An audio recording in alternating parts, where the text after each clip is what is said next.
The event marking the 18th anniversary of the 9/11/2001 terrorist attacks was well attended, with an estimated 400 people turning out in beautiful sunshine under a large American flag hung between two ladder trucks from Cashmere and Leavenworth fire departments. Ceremony is organized by the 9/11 Spirit of America Memorial Foundation, spearheaded by former Chelan County Commissioner Tom Green.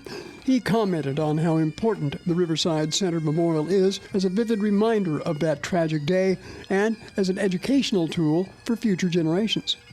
But I think it's up to us that have these kinds of memorials to do all we can to connect with younger generations. So now, one thing I'm going to mention today in my little quick talk is that now that we're done with phase 2, we want to do a little bit more interpretive stuff and kiosk, but we've talked for a long time about wanting to connect with the schools, and that may be some grade that we focus on, kind of like what happens with a museum. Even young people are bused up here from Wenatchee and other places for the museum, and why not us too? And then we can brief the kids and read them into the situation so they have some understanding of it.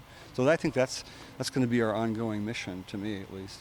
I think one of the things I took away from 9/11 in the aftermath was the sense of unity that we had in our United States, which we have lost, definitely, Absolutely. over the last few years. And it's a shame that it takes a tragedy such as 9/11 to bring the country together. What do you think can bring us back together? That's right.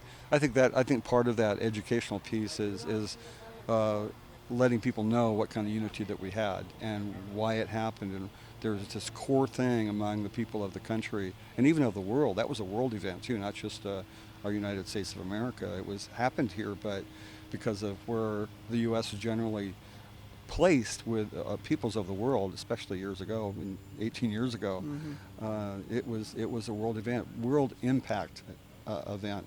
We've had people, when we were building this last 2 months, we had scores of people here, so we always talk to them, take off with our gubbies while we're building and digging holes or whatever, and talk to people. And use every opportunity then. Oh, we absolutely do that. We don't let people not understand the backstory or ask questions and talk to us about it.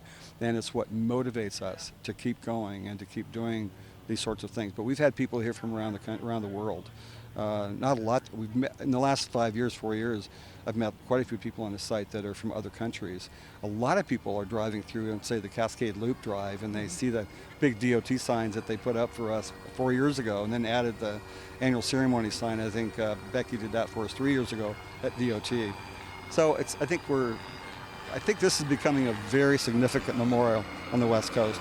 The ceremony marked the completion of Phase 2 of the memorial project, which involved the installation of 3 new exhibits, including a replica of the 2 World Trade Center towers, a granite memorial in the shape of the Pentagon, and another memorial that pays tribute to the victims of the airliner that crashed near Shanksville, Pennsylvania. Steve Hare, NCW Life News.